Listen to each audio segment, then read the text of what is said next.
My name's Kevin Anderson, and I'm chairing the event today. So I'm going to do my best to try and chair it. I'll just say a few words about myself. I'm a professor of energy and climate change. I'm based at the University of Manchester in the UK, Uppsala in Sweden, and Bergen in Norway. But my job today, well, you won't be hearing much from me, so I'm just chairing today. What we want to do today is to hear from the members of the different citizens' assemblies. So we have members here from 4 of the assemblies, and we're going to hear firsthand from them their views on a number of subjects to give us a flavour of what came out of the citizens' assemblies and how important they can be in driving the political process, or informing and driving it. So we've got people here from 4 assemblies. We've got the French Citizens Assembly, Climate Assembly. I'll use the language of Climate Assembly from now on. We've got from the French Climate Assembly. Now they are probably the most ahead in that they've produced the report. It's been submitted to government, and they've had a response from government. We've got other members here from the Scottish Climate Assembly, which I was involved with as one of the evidence leads on. So we've got people from the Scottish Climate Assembly and the Glaswegian Climate Assembly. They have finished their work and they've put the report in, but they haven't yet had feedback from government. So they're still waiting for a response from government on those. They're due quite soon, I think. And then we've got other members from the Global Climate Assembly, and that work is ongoing. And I think probably I've heard about March for the final report, but they gave an interim contribution at the beginning of this week at the COP to some of the sort of senior people within the COP, and I'll mention that later. So we'll hopefully get some feedback and how people feel that is actually going now. We're sort of this event, not only are we at the forefront of trying to drive think about climate change, innovative ways to try and inform policy. And if you're listening to most of the negotiations donc, here, si vous écoutez les négociations ici, donc nous avons donc de nouvelles façons de créer des politiques, et c'est un événement hybride aujourd'hui que nous avons, et ça c'est incertain. On n'aurait pas eu des événements hybrides il y a quelques années, mais aujourd'hui avec le Covid, donc ça fonctionne. On est un petit peu des rats de laboratoire quand même, mais bon voilà, puisque ces assemblées sont extrêmement importante de la démocratie participative, eh bien, les citoyens de la société n'ont pas été toujours impliqués dans le processus politique. Et donc, ils sont un petit peu plus libres de répondre aux défis aujourd'hui. Mais donc, voilà, je ne veux pas trop parler et nous allons donc avoir une petite introduction de chacun des membres présents, leur nom, leur assemblée. Et donc, donnez-nous juste les raisons pour lesquelles vous avez été impliqué dans ce processus extrêmement exigeant qui vous a demandé beaucoup de temps. Pourquoi est-ce que vous avez participé, le temps passé et autres. Et nous allons commencer avec Amandine, pardon. Nous n'avons qu'un seul micro, je suis désolé. Bonjour à tout le monde, je suis Amandine. Je viens donc de l'Assemblée française, la Convention française des citoyens, en fait, pour le climat. Alors, pourquoi est-ce que je suis rentré dans ce processus? Curiosité, c'était quelque chose de nouveau, je ne savais pas ce à quoi m'attendre, mais c'était aussi un devoir. Et je veux vraiment exprimer cette idée que ces assemblées sont une façon d'expérimenter, en fait, ce qu'est votre citoyenneté. Et c'est quelque chose de très, très fort pour moi, tout comme mes 149 collègues de cette assemblée. Donc, j'ai eu de la chance aujourd'hui de me trouver parmi vous et de pouvoir en parler. Merci beaucoup. Maintenant, nous avons Kevin, un autre Kevin, qui est en Équateur. Il devrait être aussi à l'écran. Y vengo de un hermoso país megadiverso llamado Ecuador. Pertenezco a la Asamblea Global. Alors là, je suis désolé, mais notre Kevin s'exprime en espagnol et les interprètes pour le français n'ont pas un retour vers l'anglais et n'ont pas l'espagnol à leur disposition, donc désolé. Los efectos climáticos como ahora. Y por eso yo decidí participar y abrirme a nuevas ideas, a escuchar opiniones diferentes y a poder modificar mi pensamiento, ya que últimamente en mi región se están dando efectos climáticos muy cambiantes y muy rudos en comparación con los que había con anterioridad. Good morning. I'm Kevin Antonio Moreira. I come from beautiful Madison. Give me one second here. I'm going to try and check with the IT. On a un petit problème d'informatique, nous dit Kevin.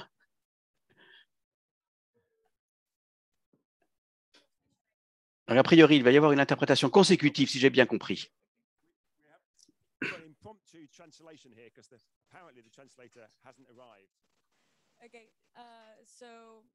Donc, je vais essayer de me souvenir de ce qui a été dit. Kevin nous vient d'un pays qui s'appelle l'Équateur. Il nous a expliqué que lorsqu'il parlait avec ses parents et à d'autres personnes de sa famille, il ressentait qu'il y avait vraiment un impact sur le changement, un changement climatique donc, et il a donc dit que pour lui, ce serait une expérience de pouvoir partager les perspectives de personnes venant de différents horizons. Donc, dans son assemblée, il y a eu pas mal de pays qui ont été rassemblés et donc il est très fier de pouvoir représenter tous ces pays.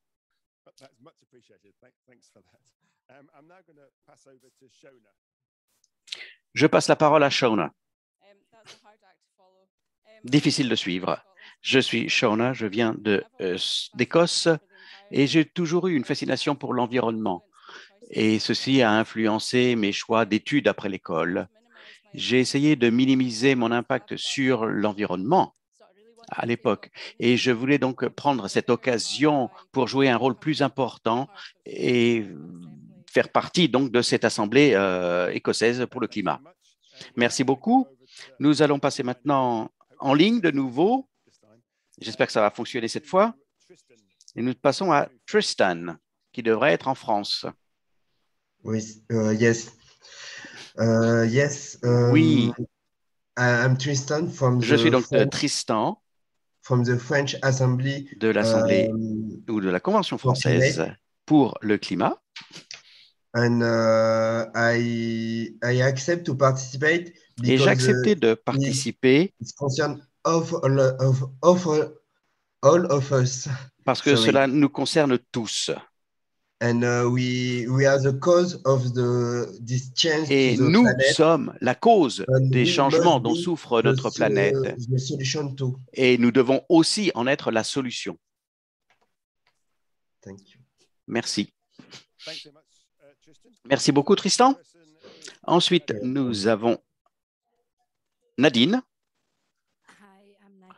Je suis Nadine, je fais partie donc de l'Assemblée écossaise pour le climat et je me suis impliqué parce que je me suis essentiellement rendu compte que c'était une opportunité qui ne se représenterait pas dans ma vie et que le changement climatique était de plus en plus important et donc c'était pour moi une possibilité d'en apprendre un peu plus et peut-être de m'impliquer dans ce que je pouvais faire. Merci, Francesca. Je suis Francesca Munoz, je suis étudiante internationale à l'Université de Glasgow et j'ai fait partie donc de l'Assemblée des citoyens de Glasgow. La raison pour laquelle j'ai décidé de participer, c'est que je pense réellement que chacun d'entre nous, au sein d'une communauté, quelle que soit notre position, quel que soit notre statut social, nous avons un rôle à jouer dans le changement climatique. Et donc, si nous avons une opportunité telle que celle-ci de faire partie d'une assemblée et de pouvoir exprimer nos vues et contribuer à quelque chose qui soit meilleur pour notre avenir et pour nous, je pense qu'il faut le faire. Et donc, pour moi, c'était juste une question de le faire, voilà, parce que je savais que c'était quelque chose qui me permettrait de contribuer à quelque chose qui améliorerait la situation. Mary, en ligne maintenant, j'espère. Bonjour tout le monde. Vous m'entendez? Je viens de Syrie. Je fais partie donc de l'Assemblée internationale, Global Assembly, et je suis très heureuse de faire partie de cette organisation parce que cette assemblée et leur mission sont en fait de faire que chacun puisse avoir un impact au niveau international. Il y a des gens de partout dans le monde qui représentent toute une diversité. Il y a des centaines d'opinions différentes et j'espère que toutes ces opinions pourront faire la différence. Merci. Merci, Mary. Et pour terminer, et pas des moindres, je dois dire, Je suis Stephen Anderson, je viens de Glasgow. Lorsque on m'a demandé de participer à cette assemblée, je me suis demandé comment donc des citoyens de cette ville de Glasgow pouvaient avoir un impact et savoir quels étaient les problèmes principaux, donc comment faire face à cette situation extrêmement compliquée et donc comment participer avec d'autres personnes pour essayer de discuter de problèmes que l'on rencontrait. Merci beaucoup. Je suis très humble devant cette assemblée-là parce qu'on entend parler de devoirs, de responsabilités. Ce n'est pas quelque chose que l'on entend très souvent de nos législateurs. Et c'est déjà, je pense, un bon départ. Et cela nous montre que si on avait des personnes comme vous, là, en tant que leader à cette COP, eh bien, je pense que l'on aurait des objectifs plus ambitieux, plus réalistes, ainsi que des politiques. J'ai des échos. Quand je parle, c'est assez désagréable. J'aimerais vous parler maintenant, que vous nous parliez des différentes recommandations au sein des rapports que vous avez produits, afin d'essayer de les comprendre. Et j'aimerais entendre des initiatives de Glasgow, de la France et de l'Écosse pour savoir quel type de recommandations ont eu l'impact le plus important si elles étaient adoptées immédiatement. Donc, les 3 recommandations, là, dans vos rapports, auraient l'impact le plus important si elles étaient adoptées immédiatement. On va commencer avec Stevie, puis Francesca. Merci de nouveau. Lorsque je regarde les résolutions, la plus importante pour moi, c'est la résolution du Conseil de Glasgow pour étendre un soutien financier vers la décarbonation. Au cours du débat que nous avons eu dans cette assemblée, il y avait des gens donc de Glasgow et d'autour de Glasgow. Et donc, on a parlé de ce sujet de décarbonation et on doit dire qu'il était intéressant de recommander au Conseil de Glasgow qu'il fallait fournir donc un soutien financier à ces types d'entreprises. Voilà, merci. J'espère que j'ai été compréhensible. Oui, je suis d'accord avec Stevie. Je dirais que pour moi, la résolution qui aurait plus d'impact, et c'était celle qui a le bénéfice le plus important et qui a été soulevée dans notre session finale, c'est que Glasgow et bon nombre de villes doivent avoir une feuille de route pour aller vers une économie plus verte. On peut parler du cycle de l'économie, comment on veut diminuer la consommation, les niveaux de déchets, avoir des restrictions sur le secteur privé ou public. Mais il faut savoir comment on va adapter tout ceci dans une période de temps donnée. Et tout ceci n'a pas été réellement bien discuté dans l'ensemble de nos réunions. Et je pense que on doit se concentrer sur trouver un équilibre, pas seulement sur les cycles économiques ou sociaux, mais aussi environnementaux. Et lorsqu'on pense à des solutions, il faut savoir ce que seront les conséquences et les résultats de chacune de ces propositions que l'on peut avoir. Merci beaucoup. On passe à la France. Tout d'abord, Amandine et ensuite Tristan. Pour donner un petit peu de contexte sur la France, pour vous rappeler que le premier secteur émetteur d'émissions en France, c'est le transport. Et donc, j'aimerais soulever des propositions que l'on a pu faire sur ce sujet précis. Pour le transport, eh bien, nous voulions vraiment développer des réseaux pour des personnes différentes. Vous en avez peut-être entendu parler, il y a une proposition pour arrêter et ne pas utiliser l'avion lorsqu'il y a une possibilité de déplacement en train. Et c'était une des propositions les plus frappantes. Et le gouvernement français l'a reprise dans sa proposition de loi sur le climat et la résilience et a fait passer donc les 4 heures que l'on proposait, nous, à 2 heures. Donc, c'était essentiellement pour les vols domestiques. Et lorsque je parlais aussi d'un impact positif, c'est qu'il était important pour cette Assemblée française d'avoir des investissements massifs en France pour revenir au fret ferroviaire. Nous avons beaucoup de ferroviaires et de lignes qui ont été stoppées en France au cours des dernières années. Donc, il était important d'avoir ces autres solutions à l'aviation. Donc, en France, oui, juste pour dire que c'est 31% des émissions domestiques et en Europe, on est autour de 25-26%. Donc, juste pour vous donner une idée de la façon dont ceci aurait un impact si on pouvait les mettre en place rapidement. Merci. Ceci montre, bien sûr, même si c'était rapide, comment les assemblées de citoyens qui viennent donc du public deviennent des experts, en fait, en juste 6 mois. Voilà. Alors, l'Écosse, l'expérience écossaise.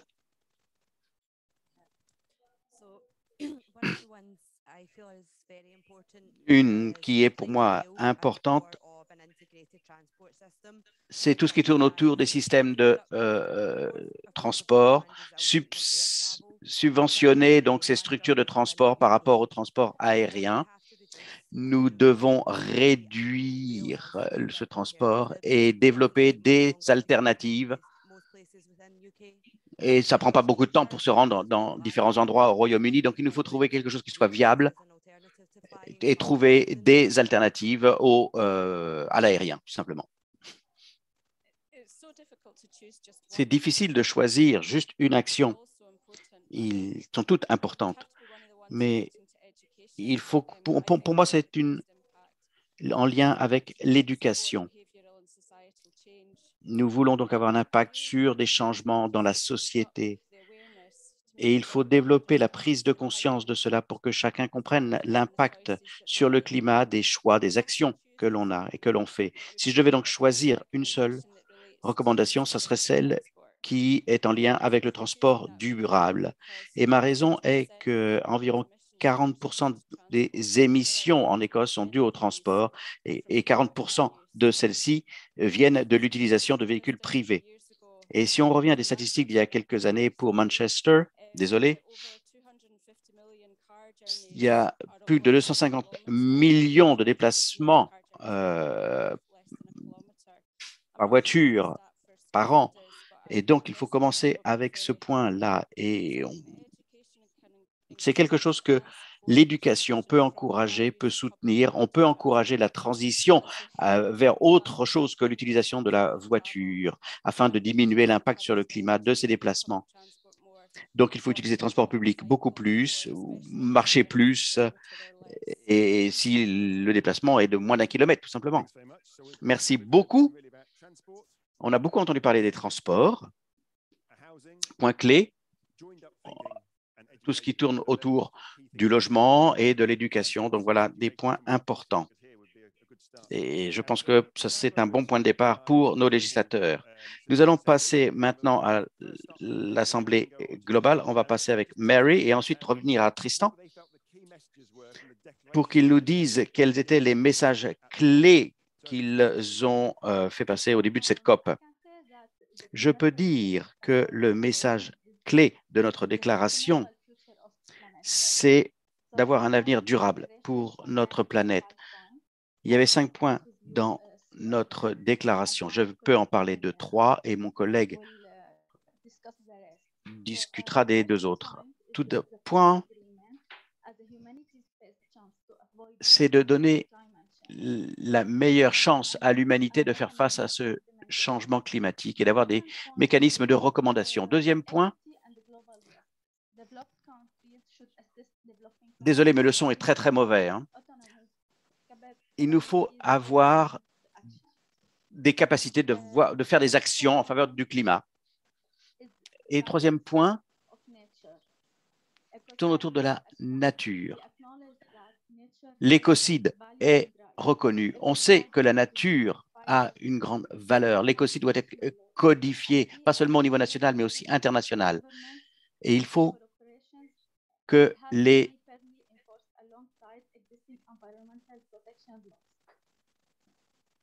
Désolé, mais c'est incompréhensible.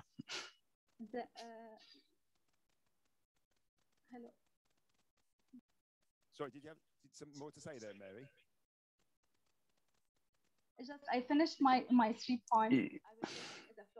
J'ai fini mes 3 points. Je donne la parole maintenant à d'autres personnes pour les 2 autres points. Tristan? Tristan?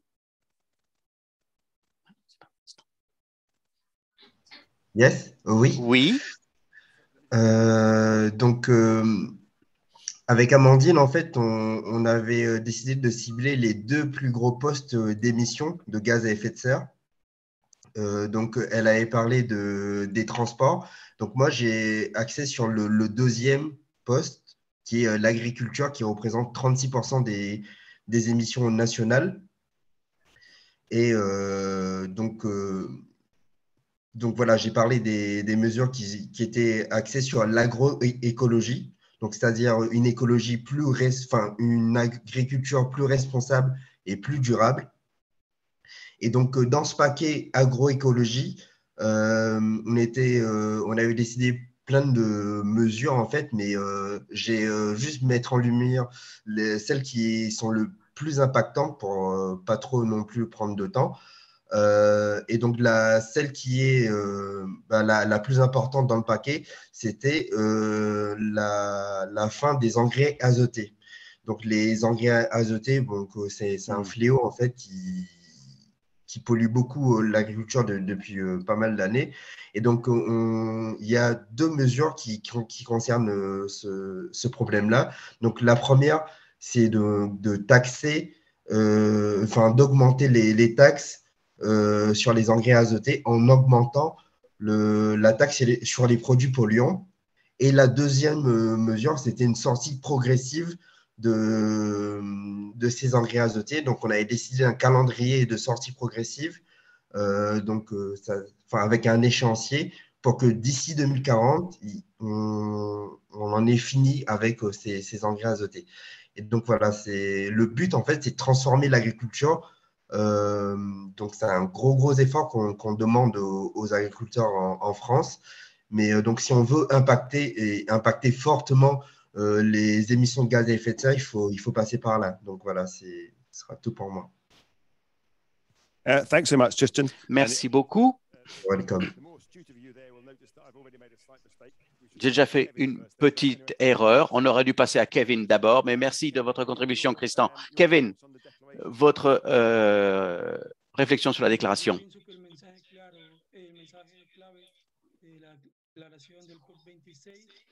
Es la importancia que le han brindado a las voces de los ciudadanos, ya que nosotros somos los que estamos sufriendo constantemente las consecuencias del cambio climático día a día. Y es por ello que estamos siendo más conscientes y respetuosos, puesto que conocemos los valores y los derechos intrínsecos que posee la naturaleza. Y no hay que olvidar que muchas veces las mejores soluciones para un problema se originan de las personas que más los están padeciendo. Perfect. Can you hear me? Oh, okay, great. Can you hear me? We can, yes.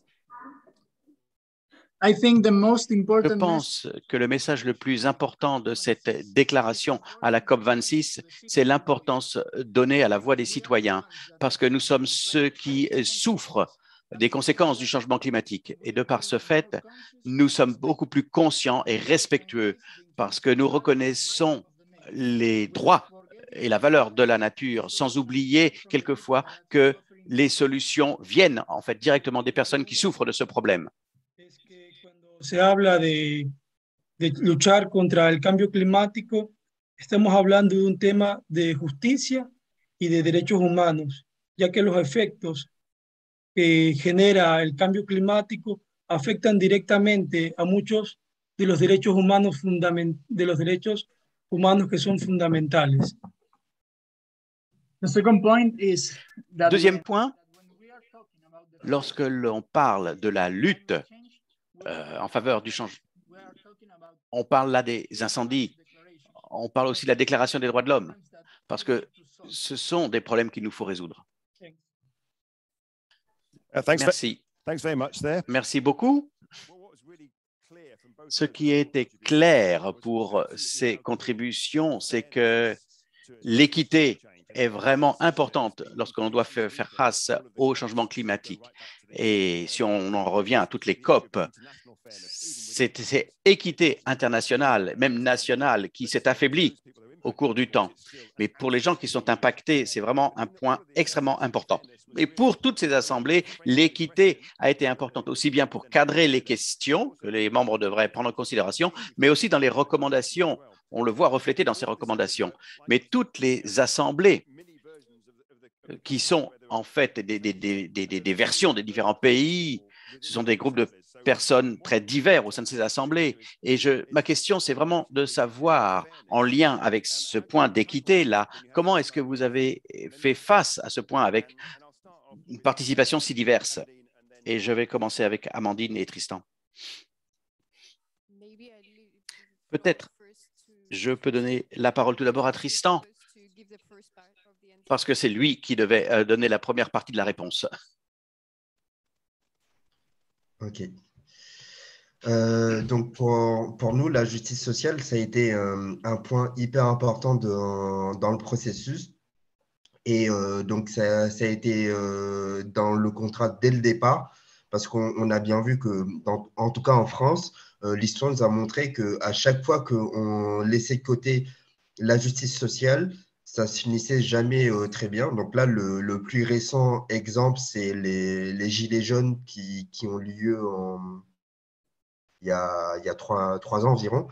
Et donc voilà, c'est pour ça que dès le départ de la Convention, on a voulu intégrer cette justice sociale dans le processus. Et donc pour nous, la justice sociale, ça a été de ne laisser personne, de ne laisser de côté personne, parce qu'on n'est pas tous égaux face au changement climatique. Et pas tout le monde a les mêmes moyens. Donc, voilà. Donc, la justice sociale, ça a été d'être sûr que tout le monde peut contribuer au changement, même s'il n'a pas forcément beaucoup de moyens. Et donc, voilà, ça a été notre filtre un peu sur lequel toutes nos propositions sont passées et qui font que, voilà, ils sont les plus justes et les mieux pour tout le monde. Voilà.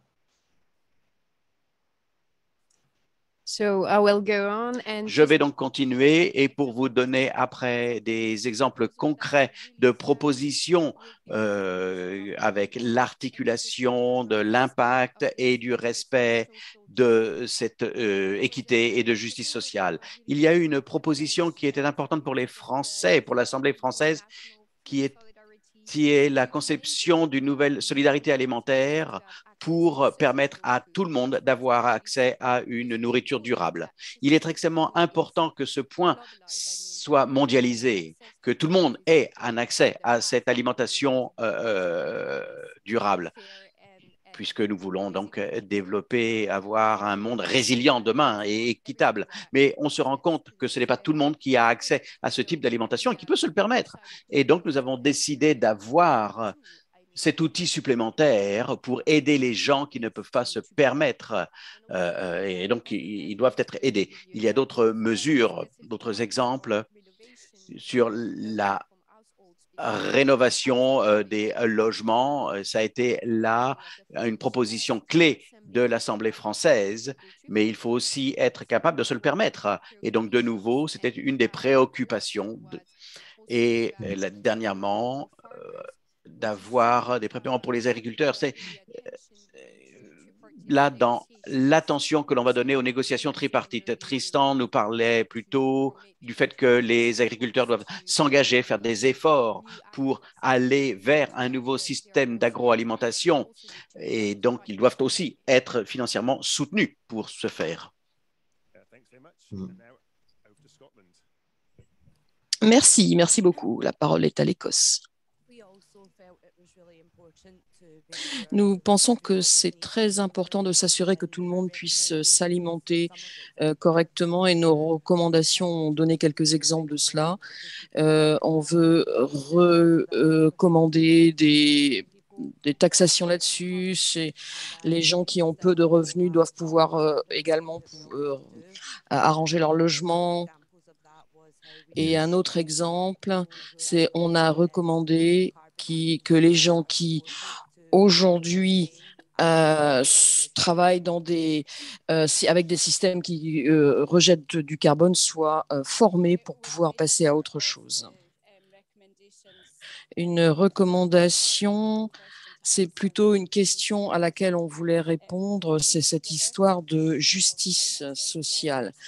Les membres de l'Assemblée, on leur a demandé qu'est-ce qu'ils en pensaient, les expériences et les opinions des autres ont finalement rejoint ma propre opinion.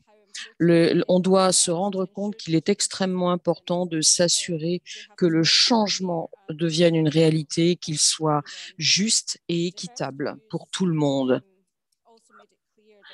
On a également expliqué que pour que cela soit efficace, les raisons de ces recommandations doivent être bien comprises et bien acceptées par autant de gens que possible. Merci. Nous allons maintenant passer à l'Équateur. Kevin. Al principio abordar las cuestiones de equidad en relación con la acción climática para mí fue algo intimidante, porque como había una gran diversidad de miembros, la verdad es que yo sí estaba algo nervioso, pero ya después con el pasar del tiempo y con la gran acogida por parte de los miembros y el gran apoyo que nos dio el facilitador, se volvió algo muy ameno y sumamente interesante. El opinar y el escuchar los diferentes puntos de vista que hay sobre el cambio climático y las acciones que se deberían hacer para frenarlo.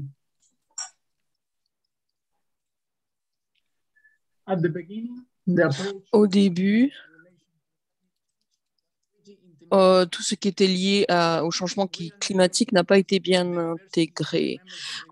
Je suis ravie de la diversité des membres de ce groupe, mais il faut pouvoir organiser les choses, les gérer. Ça peut donner des choses très intéressantes à commenter. Il faut également faire une liste de toutes les actions nécessaires pour que le changement climatique soit efficace. Para que ellos se puedan dar cuenta que el cambio climático se da de formas muy distintas en las diferentes partes del mundo y suelen ser los grupos más vulnerables los que más se enfrentan a las mayores consecuencias de este. Y por ello me gustaría recalcar que la equidad es algo fundamental para la humanidad y es por ello que los líderes mundiales deberían hacer lo posible para que esta se cumpla y poder llevar a la humanidad por un mejor camino. I would like to make a call to the leaders of the world. Nous voudrions expliquer aux leaders de ce monde de bien comprendre que le changement climatique change d'un pays à l'autre. Les conditions ne sont pas les mêmes. Et la justice est fondamentale, l'équité est fondamentale.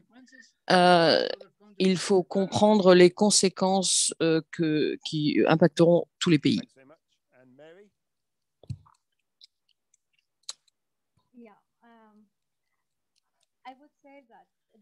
Je dirais qu'au cours de nos discussions, nous sommes tous tombés d'accord pour dire que la justice, l'équité, c'est une des solutions du changement climatique.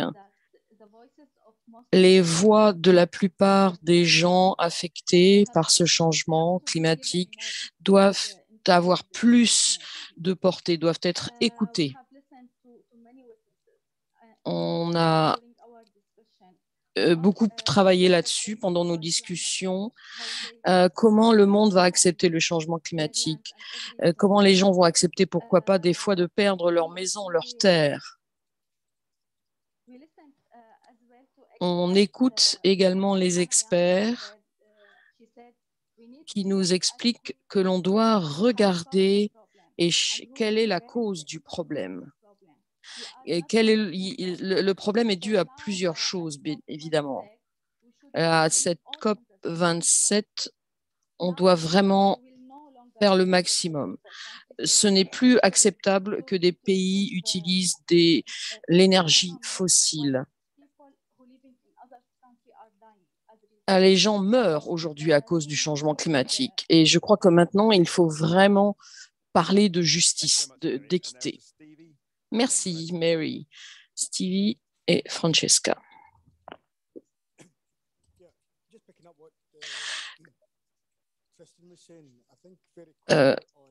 Très rapidement, ici à l'Assemblée de Glasgow, on a dit qu'en fait, les choses, il ne faut pas oublier qui que ce soit.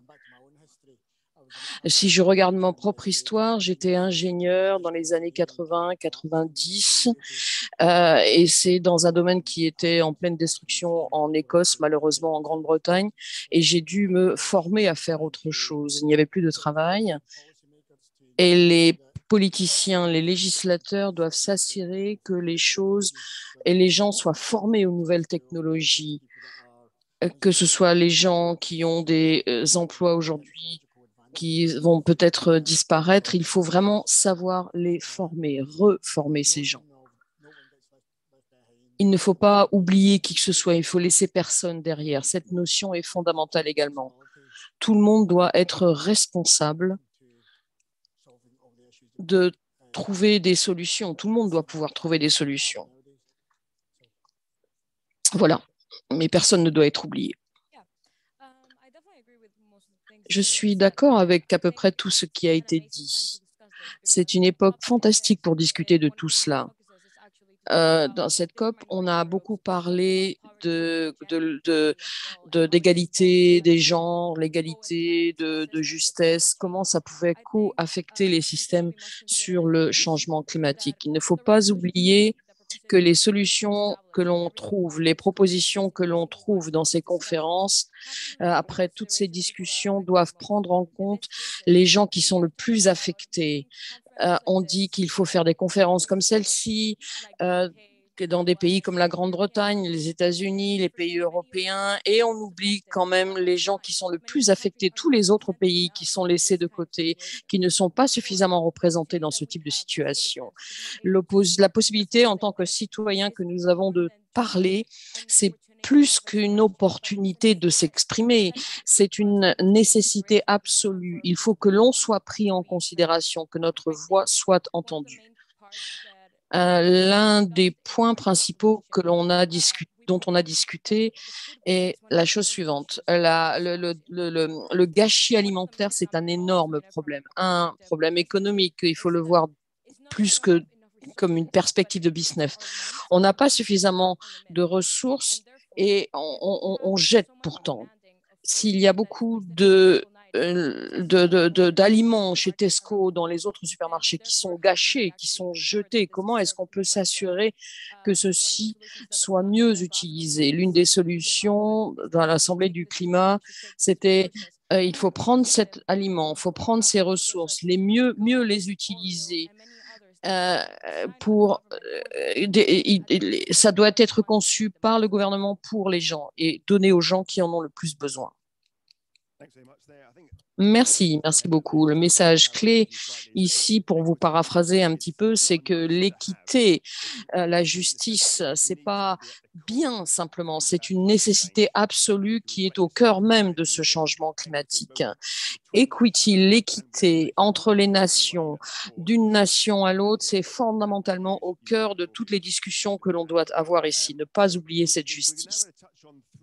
Maintenant, on a parlé de 3 éléments de ces assemblées, mais malheureusement, le temps passe plus vite qu'on ne le voudrait. Et il y a aussi quelque chose qui est important, c'était de parler, mais je voulais quand même qu'on parle de cette idée de justice, c'est fondamental. Et maintenant, l'éducation. Il faut, soyez aussi rapide que possible, on n'a pas beaucoup de temps malheureusement, mais l'éducation est au cœur de toutes ces assemblées. Et j'aimerais bien voir un petit peu les engagements que vous avez pu prendre de votre côté. Amandine, quelle est votre réflexion sur le rôle de l'éducation dans les assemblées sur le climat? Comme vous l'avez dit, c'est central pour nous. Je vais simplement me concentrer plus particulièrement sur ce que l'on a fait. On a eu cette proposition qui, pour moi, l'éducation et l'information doivent être internationales, avec une réglementation de la publicité en particulier. Nous, les citoyens français, nous posons des questions sur les publicités que l'on voit tous les jours. Elle n'est pas faite uniquement pour des produits vertueux, malheureusement, en regard du changement climatique. Il faut avoir des propositions pas forcément trop radicales, mais il faut sans doute utiliser le pouvoir de la publicité d'une autre façon et de façon plus juste. C'est un point clé.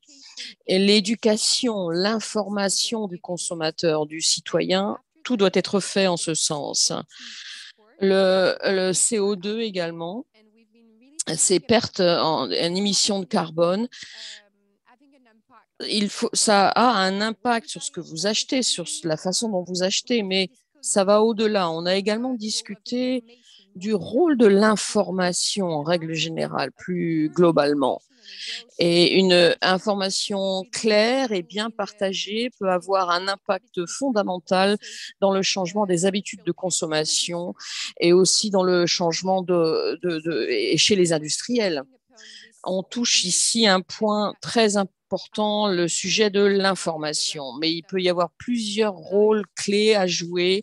On doit pouvoir obliger ces acteurs principaux on doit les obliger à changer, à avoir des propositions plus basiques sur l'importance, par exemple, d'avoir des informations professionnelles sur les emplois à venir. Le recyclage, on n'a pas suffisamment d'informations dans ce domaine tout à fait particulier et qui va pourtant être à l'origine de beaucoup d'emplois dans l'avenir. Donc l'éducation, l'information à chaque étape de la vie d'un citoyen sont fondamentales, depuis l'école jusqu'à la retraite. Voilà, c'est comme ça qu'on a essayé de traiter le sujet dont on en a parlé. Merci, Shona. Comme l'a dit Amandine en a parlé, l'éducation et l'information, ce sont deux choses très importantes. Et en tant que professeur, je ressens cela fondamentalement. On a eu beaucoup de discussions dans notre assemblée sur le climat écossaise là-dessus. Quand je parle à mes amis, à la famille, à mes collègues, je parle toujours du rôle du savoir dans le changement climatique. En règle générale, comme l'a dit Amandine, on a souvent ce savoir qui n'est pas bien traduit en actes. Donc, l'éducation et l'information ont des rôles à jouer sur les actions des individus et le rôle qu'ils peuvent jouer, ces individus, pour arrêter ce changement climatique.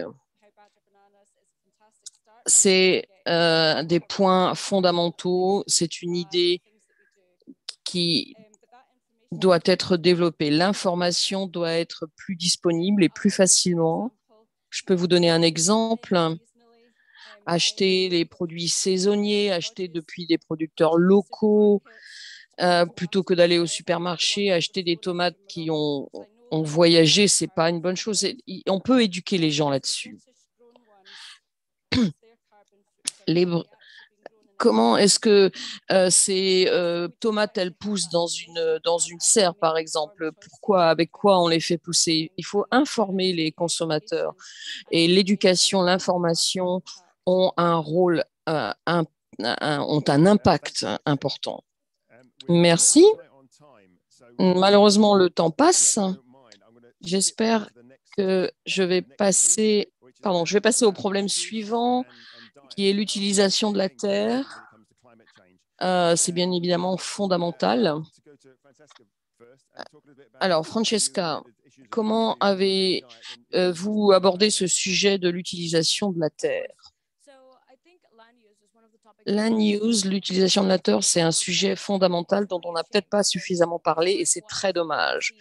On voit que l'utilisation de la terre a été prise du point de vue historique. Par exemple, dans les temps ruraux, chacun avait un jardin. Le jardin dans les pays du nord de l'Europe, ils travaillent sur ces jardins. Les enfants apprennent à jardiner, même à l'école, parce que ça aura une conséquence sur ce qu'ils mangent, sur l'économie du pays, sur leur éducation. En règle générale, ça peut leur donner une nouvelle perspective sur la façon dont on peut créer une communauté unie et solidaire. Je crois qu'il faut prendre cela en compte. On ne peut pas faire cela de notre seul fait. Il faut l'implication du gouvernement et des grandes organisations. Mais en tant qu'individu, en tant que citoyen, on doit aussi jouer notre rôle. Développer des jardins de communauté, par exemple, ou améliorer les choses. Et ça, c'est une nécessité pour absolument beaucoup d'entre nous. Alors, très rapidement, je suis absolument d'accord avec ce que vous avez dit, avoir différents acteurs qui vont changer les choses. En France, nous avons cette réflexion sur les jardins, etc., mais pas seulement, plutôt sur la chaîne courte, sur la chaîne logistique qui doit être courte, on a travaillé sur les coûts et comment le système agroalimentaire doit transiter en France et comment l'agroécologie doit se mettre en place. On a fait cette proposition pour que 50% en 2040, 40% du pays doit être en agroécologie. Avoir une politique agricole commune également au niveau de l'Europe. C'est quelque chose qui était très important en Grande-Bretagne, mais c'est toujours très important. Il faut structurer toute cette politique de l'agriculture en France. C'est une macro-réflexion. On peut partir du petit jardin et puis on peut avoir et passer à une décision à très grande échelle qui aura un impact sur l'agricologie que l'on veut pour demain. Merci. Une fois encore, l'heure passe, le temps passe, mais ce changement climatique, assez rapidement, s'il vous plaît, Nadine et Tristan, les recommandations pour améliorer le logement. Alors, sur les logements, comment concevoir et construire ces maisons dans l'avenir avec l'utilisation de produits recyclés et comment peut-on aider les propriétaires de maisons à adapter leur logement dans les années à venir et comment faire un rétrofit plus intéressant, comment cela peut avoir une conséquence sur le climat. Il faut drainer, par exemple, de meilleure façon. Il faut ça peut empêcher les inondations, etc. Merci beaucoup d'avoir été très rapide. Tristan. Oui.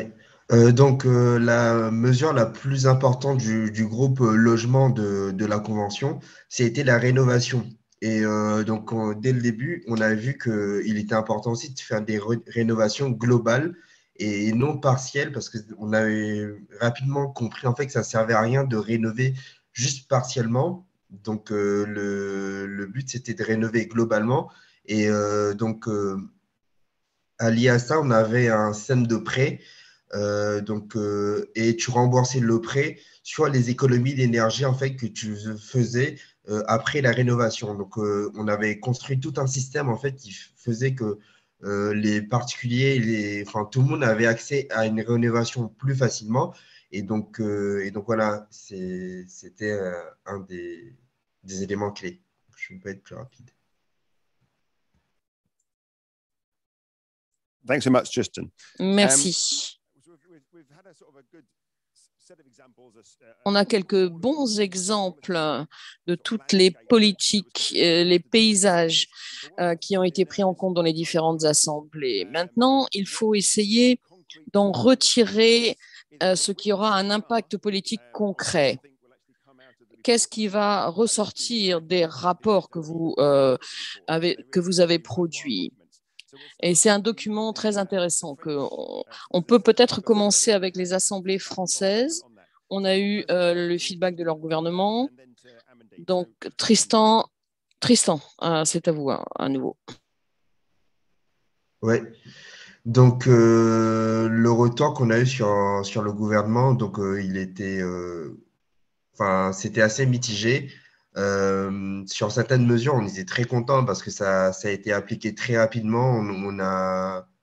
On n'a pas eu trop à attendre. Donc, certaines mesures ont été refusées et, donc voilà, d'autres ont été votées au Parlement. Donc, là-dessus, je répondrai enfin voilà, c'est déjà un premier pas, mais je pense qu'on peut aller beaucoup plus loin et faire beaucoup mieux. Donc, j'en dirai pas plus. Thanks very much. Over to Amandine. Merci, Amandine. Alors, c'est une politique publique qui est directement inspirée par les citoyens et par le travail des citoyens. C'est bien sûr une première étape, mais il faut aller plus loin. Et je voudrais parler de l'importance de la co-construction de ces processus de politique publique. Avec nos leaders politiques doivent inviter les citoyens à monter à bord, à venir discuter avec eux, à discuter de l'impact des mesures. C'est une chose un peu compliquée. On est vraiment dans le processus de consultation et quand vous faites cela, vous créez des attentes de la part des citoyens. Les citoyens se mettent à attendre beaucoup de choses et maintenant, il s'agit de voir comment on peut articuler ce second chapitre. Et ça, c'est une question ouverte. Merci. Alors, les membres de l'Assemblée globale, Mary et Kevin. Alors, le Premier ministre d'Écosse a été l'architecte, il y a aussi l'architecte de l'accord de Paris. Ils ont fait des suggestions ainsi que d'autres, bien sûr. Mary et Kevin, ensuite.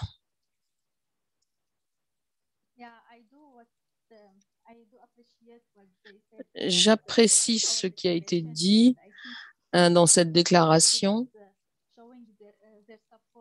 Et c'est bien que les citoyens montrent le soutien qu'ils ont pour les assemblées en ce qui concerne la justice, l'équité. Et il ne faut pas perdre espoir, il faut continuer à travailler, il faut aller de l'avant et continuer notre mission. Donc, je suis d'accord pour dire que l'Assemblée globale est efficace et doit pouvoir partager l'importance aussi du changement climatique et donc doit pouvoir continuer à travailler. Kevin.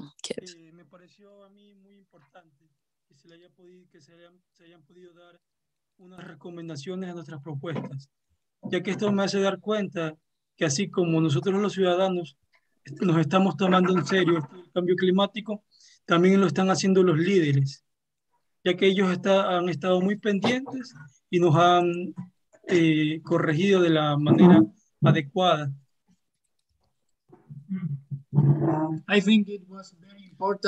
Je crois qu'il est très important que ces recommandations aient été proposées. Les citoyens prennent les sujets de façon les citoyens ont mis de l'importance dans ces sujets. Merci Kevin. On va maintenant passer à Glasgow. Francesca et Steve.